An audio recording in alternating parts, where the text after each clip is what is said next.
రొయ్యల రైతులకు సింబయోమి ఆర్గానిక్స్ తరపు నుంచి శుభాభినందనలు. నేను Siraj, director marketing and technical, Symbiomi Organics Private Limited. నేను ఈరోజు మీ ముందుకి ఒక మంచి వీడియోని తీసుకొచ్చాను. వీడియోని పూర్తిగా చూడండి, నచ్చితే లైక్ చేయండి, సబ్స్క్రైబ్ చేయండి, మరియు మీ ఫ్రెండ్స్కి షేర్ చేయండి. ఇందులో వచ్చిన టాపిక్ గురించి డిస్కస్ చేయండి. దాని తర్వాత నాకు ఫోన్ చేయండి. ఈ వీడియోలో మీకు ప్రొడక్షన్ కాస్ట్ గురించి నేను వివరిస్తాను. ఎందుకంటే ఈరోజు ఉన్న రొయ్యల రేట్లకు ప్రొడక్షన్ కాస్ట్ అనేది చాలా ఇంపార్టెంట్. ఈ ఉన్న రేట్లకి ప్రొడక్షన్ కాస్ట్ మీద కనుక దృష్టి పెట్టకపోతే పెద్ద కౌంట్లు పట్టి కూడా లాస్లో వెళ్ళాల్సి వస్తుంది. కాబట్టి ప్రొడక్షన్ కాస్ట్ చాలా ఇంపార్టెంట్. ఈ రోజు ఉన్న రేట్లకి ప్రొడక్షన్ కాస్ట్ గురించి ఆలోచించడం కాదు. ఈ రోజు ఉన్న రేట్లు ఇంత తక్కువ ఉన్నా రేపు రేట్లు పెరిగినా కూడా ప్రొడక్షన్ కాస్ట్ అనేది ఎప్పుడు దృష్టి పెట్టాల్సిన అంశం. ఆ ప్రొడక్షన్ కాస్ట్ మీద ఎప్పుడు కూడా మనం ఒక ఆలోచన చేయాలి. సరే, మన రొయ్యల చెరువుల్లో టెక్నికల్గా చాలా మాట్లాడుకుంటాం, కానీ నిజానికి ప్రొడక్షన్ కాస్ట్ ఎక్కడెక్కడ కలిసి వస్తుంది మన రైతులకి అని కనుక మనం చూస్తే, ఒకటి, అనుకున్న దాని మీద సర్వేలు బాగా వచ్చినప్పుడు. అనుకున్న దాని మీద సర్వేలు బాగా అంటే సపోజ్ మనం 1,00,000 పిల్ల ఉంది అనుకుని మనం మేనేజ్మెంట్ చేసుకుంటూ వెళ్ళాం, కానీ 1,20,000 పిల్ల కనుక మన పట్టుబడి దొరికితే అక్కడ ప్రొడక్షన్ కాస్ట్ కలుస్తుంది. 2,00,000 ఉంది పిల్ల అనుకుని మనం management, feed management, medicine management, aerator managements అన్ని చేసుకుంటూ వెళ్ళిన తర్వాత ఒకవేళ 2,30,000 పిల్ల కనుక దొరికితే అప్పుడు ప్రొడక్షన్ కాస్ట్ కలిసి వస్తుంది. అంటే రైతులు ఇక్కడ ఏం గమనించాలి? 2,30,000 పిల్లు ఉంటే 2,00,000కే మేనేజ్మెంట్ చేయాలి.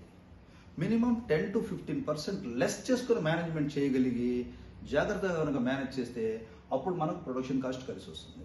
ఇది చాలా చాలా చాలా ఇంపార్టెంట్ విషయం. అంటే ఇక్కడ సర్వైవల్ మనం పట్టుబడి పెట్టినప్పుడు మనం అనుకున్న సర్వైవల్ మీద మంచి సర్వైవల్ రావాలి. మినిమం 10 to 15% ఎక్స్ట్రా సర్వైవల్ రావాలి. అలాగా మన మేనేజ్మెంట్ ఉండాలి. రెండోది ఎఫ్సిఆర్. ఎఫ్సిఆర్ కూడా చాలా మంచిగా ఎప్పుడు వస్తుంది? మనం అనుకున్న దాని మీద సర్వైవల్ ఎక్కువ వచ్చినప్పుడు మనకు ఎఫ్సిఆర్ మంచిగా వస్తుంది. మంచిగా ఎఫ్సిఆర్ వచ్చింది అంటే ఆటోమేటిక్గా మన ప్రొడక్షన్ కాస్ట్ చాలా వరకు కలిసి వస్తుంది.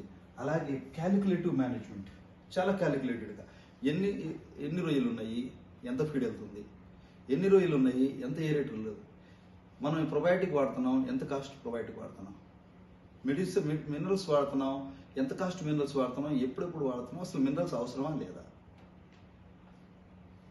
అది ప్రతిసారి నేను చాలా మంది రైతులను చూశాను. సోమవారం ఇది కొట్టాలి, మంగళవారం ఇది కొట్టాలి, బుధవారం ఇది కొట్టాలి, అష్టమి రోజు ఇది కొట్టాలి, సప్తమి రోజు ఇది కొట్టాలి, నవమి రోజు ఇది కొట్టాలి, కొట్టేసుకుంటూ వస్తున్నారు. కానీ ఇది కరెక్ట్ కాదు. ఎందుకంటే అవసరం ఉన్నప్పుడు మాత్రమే యూజ్ చేయాలి. రెండోది, అన్నిటికన్నా ముఖ్యం ఏంటంటే ఫీడ్ మేనేజ్మెంట్. క్యాలిక్యులేటివ్ మేనేజ్మెంట్లో ఫీడ్ మేనేజ్మెంటే ఇంపార్టెంట్గా వస్తుంది. తర్వాత ప్రతి అదర్ మేనేజ్మెంట్స్ కూడా చాలా ఇంపార్టెంట్. ప్రతిదీ క్యాలిక్యులేట్గా చేసుకుని మేనేజ్మెంట్ చేయాల్సింది.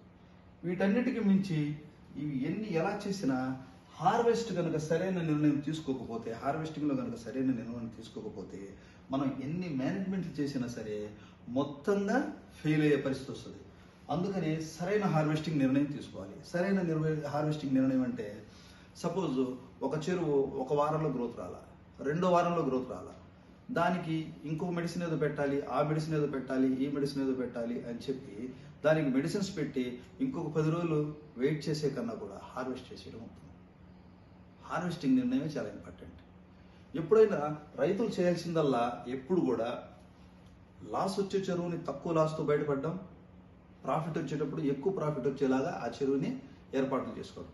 ఉదాహరణకి ఒక చెరువు బాగా మంచిగా ఫీడింగ్ తీసుకుంటుంది, ఎక్సలెంట్ గ్రోత్ వస్తుంది, అన్ని బాగున్నాయి.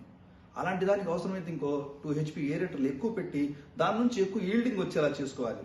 కానీ రైతులు సాధారణంగా చేసే పని ఏంటంటే ఏదైతే కొంచెం ప్రాబ్లమాటిక్ ఉందో దానికే ఒక మెడిసిన్, ఇంకో మెడిసిన్ ఏదో ఒకటి కలుపుతారు, ఏదో ఒకటి చేస్తూ ఉంటారు. ఆ మంచిగా వచ్చే చెరువు యొక్క ప్రాఫిట్ అంతా కూడా ఈ చెరువులో పోగొడుతుంటారు. దాని తర్వాత హార్వెస్టింగ్ సరైన నిర్ణయం తీసుకోకపోవడం వల్ల అందులో పూర్తిగా లాస్ వస్తుంది. సింబయోమి యొక్క SNF యాక్టివేటర్ ఇది రొయ్యల చెరువుల్లో జూ ప్లాంక్టన్ ఎస్పెషల్లీ కుబిపోడ్స్ లో సైక్లోప్స్, కాల్నాయిడ్స్ ని డెవలప్ చేయడం కోసం ఈ ఎస్ఎన్ఎఫ్ యాక్టివేటర్ని ఉపయోగించడం జరుగుతుంది. ఈ ఎస్ఎన్ఎఫ్ యాక్టివేటర్తో మనం ఎస్పెషల్లీ కోపీ పోడ్స్ని డెవలప్ చేయొచ్చు. సరే, ఈ కోపీ పోడ్స్ ఈ జూ ప్లాంటన్కి ప్లస్ ఈ ప్రొడక్షన్ కాస్ట్కి సంబంధం ఏంటి అంటే, మనం కనుక చూసినట్లయితే కోపీ పోడ్స్ ఇలా ఉంటాయి. అవి తర్వాత కోపీ పోడ్స్ తీసుకున్న సీడ్ కూడా చాలా ఎక్సలెంట్గా ఉంటుంది. కోపీ పోడ్స్ తీసుకుంటున్న సీడు. సో ఈ కోపీ పోడ్స్ కనుక మన చెరువులో ఉంటే, రొయ్య పిల్లలు ట్రాన్స్పోర్ట్ స్ట్రెస్ నుంచి త్వరగా బయటపడతాయి. స్ట్రెస్ ఉండదు కాబట్టి పిఎల్ అంటువ్యాధులకు హోస్ట్గా మారదు. ఇక్కడ కనుక మనం గమనిస్తే రొయ్య పిల్లలు ట్రాన్స్పోర్ట్ అయ్యి వస్తున్న హ్యాచరీ దగ్గర నుంచి మన దగ్గరికి ట్రాన్స్పోర్ట్ అయ్యి వస్తున్నప్పుడు దాంట్లో వివిధ రకాల స్ట్రెస్కి గురవుతుంది.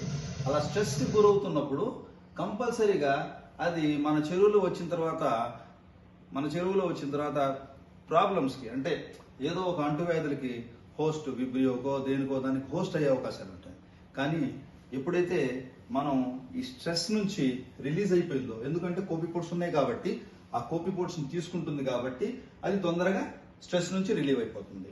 స్ట్రెస్ నుంచి రిలీవ్ అవుతుంది కాబట్టి అది హోస్ట్గా మారదు. తర్వాత రొయ్య పిల్ల ప్యాకెట్లో ఉండే వివిధ దశల్లో మోల్టింగ్. యాక్చువల్లీ రొయ్య పిల్ల హ్యాచరీ నుంచి చెరువు దగ్గరకు వచ్చేటప్పుడు అందులో ఉండే 1000 పిల్లలు 1500 పిల్లలు కొన్ని మోల్టింగ్ జరిగి ఉంటాయి, కొన్ని జరుగుతూ ఉంటాయి, కొన్ని జరిగిపోయి ఉంటాయి. ఇట్లాగా వివిధ దశలో మోల్టింగ్లో ఉంటాయి.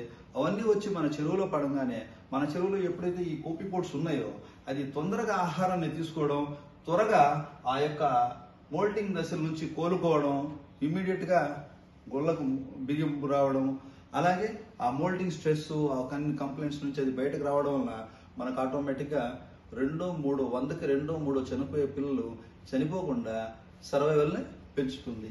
అలాగే మూడవది, త్వరగా మన చెరువుకి అక్లిమటైజ్ అవుతాయి. ఎప్పుడైతే రొయ్యల చెరువుల్లో కోపీ పోడ్స్ ఉన్నాయో ఆ ఇమ్మీడియట్గా ఆ చెరువులో రొయ్యలు తొందరగా అక్లిమటైజ్ అవుతుంది. ఎందుకంటే హ్యాచరీలో ఆర్టిమియా ఇచ్చి పెంచుతారు. ఇక్కడ మన చెరువుల్లో వచ్చేటప్పటికి జూ ప్లాంక్టన్ కనుక కోపీ పోడ్స్ ఉంటే అవి చాలా త్వరగా ఫీడింగ్ హ్యాబిట్యుయేట్ అవుతాయి. ఫీడింగ్ తొందరగా హ్యాబిట్యుయేట్ అవడం వల్ల ముందు ట్రాన్స్పోర్ట్ స్ట్రెస్ నుంచి తగ్గిపోతుంది. అందువలన పిఎల్ అంటువ్యాధులకి హోస్ట్గా మారదు. తర్వాత ప్యాకెట్లో ఉండే వివిధ దశల మోల్టింగ్లో నుంచి మన చెరువులోకి వచ్చిన తర్వాత ఎప్పుడైతే కోపీ పోడ్ని తీసుకుంటుందో అది త్వరగా మోల్టింగ్ దశల్లో నుంచి గ్రోత్ దశలోకి వచ్చేస్తుంది. అలాగే మన చెరువులో వివిధ పారామీటర్స్లో ఉండే అప్ అండ్ డౌన్స్ని కోపీ పోడ్స్ తీసుకుంటుంది కాబట్టి ఆ కోపీ పోడ్స్ తీసుకోవడం వలన త్వరగా మన చెరువుకి అక్లిమటైజ్ అవుతాయి. అలాగే ఎస్ఎన్ఎఫ్ యాక్టివేటర్ వాడడం వలన పెంపొందిన కోపీ పోడ్స్ ఉండడం వలన రొయ్య పిల్లకు ఆర్టిమియాకి పెల్లెట్ ఫీడ్కి మధ్య బ్రిడ్జ్ ఫీడ్గా కోపీ పోడ్స్ ఉపయోగపడతాయి. ఎందుకంటే హ్యాచరీల్లో ఆర్టిమియాని మేపుతారు, ఆర్టిమియాతో తినిపిస్తారు. మన పాండ్లో వచ్చేటప్పటికి మనం ఆర్టిఫిషియల్ ఫీడ్కి వెళ్తాం. బట్ ఆర్టిఫిషియల్ ఫీడ్కి కంప్లీట్గా వెళ్ళడానికి 14 నుంచి 17 డేస్ టైం పడుతుంది. ఈ లోపు మధ్యలో అది చాలా వరకు కోపీ పోడ్స్ని తీసుకోవడం జరుగుతుంది. అవైలబిలిటీ ఉంటే ఆ అవైలబిలిటీ ఉండేలా చేసే బాధ్యతే మంది. ఆ అవైలబిలిటీ చేసే ప్రోడక్టే ఎస్ఎన్ఎఫ్ యాక్టివేటర్. ఎప్పుడైతే కోపీ పోడ్స్ ఉన్నాయో ఆటోమేటిక్గా మీకు ఒక బ్రిడ్జ్ ఫీడ్ లాగా ఉపయోగపడుతుంది. ఆ బ్రిడ్జ్ ఫీడ్ లాగా ఉపయోగపడేటప్పటికి మనకు ఎఫ్సిఆర్ని కూడా ఆప్టిమైజ్ చేస్తుంది. ఎందుకంటే తొలి దశల్లో ఏర్పడే కండ కోపీ పోడ్స్ ద్వారా ఏర్పడే కండ కాబట్టి దాంట్లో దృఢత్వం బాగుంటుంది. తర్వాత ఫ్యూచర్లో వైట్ ఫీసెస్ రాదని కాదు, వైట్ ఫీసెస్ వస్తాయి. వైట్ ఫీసెస్ వచ్చినా సరే లూజ్ షెల్కి వెళ్లకుండా, మజిల్ లూజ్ షెల్కి వెళ్లకుండా ఉండడం ఇక్కడ మనం గమనించాం. అలాగే రొయ్య పిల్ల ఎప్పుడైతే హ్యాచరీ నుంచి పాండ్స్లోకి వస్తుందో పాండ్లోకి వచ్చేప్పటికి ఆర్టిఫిషియల్ ఫీడ్కి అంత తొందరగా అక్లిమటైజ్ కాదు. కానీ ఒకవేళ కోపీ పోడ్స్ కనుక ఉంటే ఇమీడియట్గా కోపీ పోడ్స్ని కన్జ్యూమ్ చేయడం మొదలు పెడుతుంది. ఎందుకంటే వైల్డ్లో ఇదే కోపీ పోడ్స్ తీసుకోవడం అనేది దాని నేచర్ హ్యాబిట్ కాబట్టి తొందరగా కోపీ పోడ్స్ని తీసుకోవడానికి హ్యాబిచ్యుయేట్ అవుతుంది. ఎప్పుడైతే కోపీ పోడ్స్ని తొందరగా తీసుకోగలుగుతుందో ఆటోమేటిక్గా మనకు సైజ్ వేరియేషన్ కూడా కలిసి వస్తుంది. సైజ్ వేరియేషన్ వలన ప్రతి చెరువు 2.5 నుంచి 3 గ్రాముల వరకు పోతుంది. కొన్ని చెరువుల్లో అయితే మరి 4 గ్రాములు 5 గ్రాములు కూడా పోతున్నాయి. సో ఇలాంటి సైజ్ వేరియేషన్ వలన వచ్చే ప్రాబ్లమ్స్ నుంచి మనం బయటపడవచ్చు. ఈ విధంగా సైజ్ వేరియేషన్ తక్కువగా ఉన్నప్పుడు మనకు ప్రొడక్షన్ కాస్ట్ ఆటోమేటిక్గా కలిసి రావడం జరుగుతుంది. అలాగే అన్నిటికీ మించి న్యాచురల్ ఇమ్యూనిటీ. మనం కనుక చూస్తే ప్రాబ్లమ్స్ రాకుండా ఏ చెరువు ఉండదు, ప్రాబ్లమ్స్ వస్తాయి. ప్రతి పారామీటర్కి మనం మెడిసిన్ ఇవ్వాలంటే కుదరదు, తప్పు. దానికి న్యాచురల్ ఇమ్యూనిటీ ఉండాలి. ఆ న్యాచురల్ ఇమ్యూనిటీతో కొంత అది ఫైట్ చేయాలి. తర్వాత మనం డబ్బాలో ఇచ్చేది ఉపయోగపడుతుంది. అంతేగాని పూర్తిగా డబ్బా మీద ఆధారపడడం అనేది పూర్తిగా తప్పు. కాబట్టి న్యాచురల్ ఇమ్యూనిటీ ఎక్కడి నుంచి వస్తుంది? న్యాచురల్ ఫుడ్ నుంచి వస్తుంది. న్యాచురల్ ఫుడ్ ఏంటి? కోపిపోడ్స్, జూ ప్లాంక్టన్. ఈ ఎస్ఎన్ఎఫ్ అనేది ష్రింప్ న్యాచురల్ ఫుడ్, కోపిపోడ్, దానివల్ల వచ్చే న్యాచురల్ ఇమ్యూనిటీ యానిమల్ని దాని తర్వాత దశల్లో కూడా వచ్చే వివిధ ప్రాబ్లమ్స్ నుంచి తట్టుకుని నిలబడే శక్తినిస్తుంది. ఆ విధంగా ఎస్ఎన్ఎఫ్ యాక్టివేటర్ అప్పుడప్పుడు జారిపోయే రొయ్యల్ని తగ్గిస్తుంది. అంటే చెరువుల్లో అప్పుడప్పుడు మోల్టింగ్ జరుగుతున్నప్పుడు మోల్టింగ్ మోర్టాలిటీస్ వస్తుంటాయి. ఇవన్నీ కూడా తగ్గి ఆటోమేటిక్గా సర్వైవల్ పెంచుతుంది. ఈ విధంగా సర్వైవల్ పెంచినప్పుడు మనకు ప్రొడక్షన్ కాస్ట్ కలిసి వస్తుంది. ఇప్పుడు మనం మొత్తం 6 పాయింట్లు డిస్కస్ చేసుకున్నాం. ఈ 6 పాయింట్లు ఈ అన్ని కారణాల వల్ల రొయ్యల సర్వైవల్ బాగా వస్తుంది. అనుకున్న దాని మీద సర్వైవల్ వచ్చినప్పుడు, ఎఫ్సిఆర్ బాగా వచ్చినప్పుడు మాత్రమే మనకు ప్రొడక్షన్ కాస్ట్ కలిసి వస్తుంది. లేదంటే ప్రొడక్షన్ కాస్ట్ కలిసి రాదు. కాబట్టి ఎస్ఎన్ఎఫ్ యాక్టివేటర్ యూజ్ చేయండి. చెరువుల్లో కోపిపోడ్స్ని ప్రొడ్యూస్ చేయండి. కోపిపోడ్స్ని ప్రొడ్యూస్ చేసిన తర్వాత మాత్రమే సీడ్ స్టాకింగ్ చేయండి. సీడ్ స్టాకింగ్ చేసిన తర్వాత కూడా మనం ఒక 10 రోజుల పాటు ఎస్ఎన్ఎఫ్ యాక్టివేటర్ రెగ్యులర్గా వాడడం వల్ల నెలకు సరిపడా కోపిపోడ్స్ ఉంటాయి చెరువులో. సో జనరల్గా తీసుకునే ఆర్టిఫిషియల్ ఫీడ్తో పాటు రొయ్య కోపిపోడ్స్ని కూడా తీసుకోవడం ఉండడం వల్ల దాని న్యాచురల్ ఇమ్యూనిటీ బాగుంటుంది, సర్వైవల్ బాగుంటుంది, ఫీడ్ బాగా అక్లమటైజ్ అవుతుంది. తర్వాత అన్నిటికి మించి న్యాచురల్ ఇమ్యూనిటీ దాంట్లో ఒక గొప్ప అంశం. వీడియోని పూర్తిగా చూడండి. నచ్చితే లైక్ చేయండి, సబ్స్క్రైబ్ చేయండి, మరియు మీ ఫ్రెండ్స్కి షేర్ చేయండి. ఇందులో వచ్చిన టాపిక్ గురించి డిస్కస్ చేయండి. దాని తర్వాత నాకు ఫోన్ చేయండి.